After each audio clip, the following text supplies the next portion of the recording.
श्री स्वामी समर्थांची कृपा दिसत नाही, पण मनाला जाणवते. त्यांची कृपा आपल्यावर आहे याची काही खुणा अशा. 1. मन शांत होऊ लागते.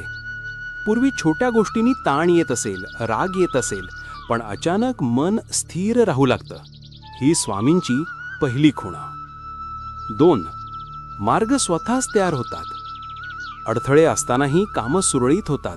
योग्य व्यक्ती, योग्य संधी आणि योग्य वेळ आपोआप समोर येते. 3. चुकीच्या गोष्टींपासून दूर जातो.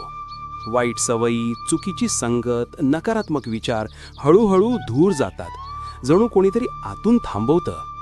हा स्वामींचा अदृश्य आधार आहे. 4.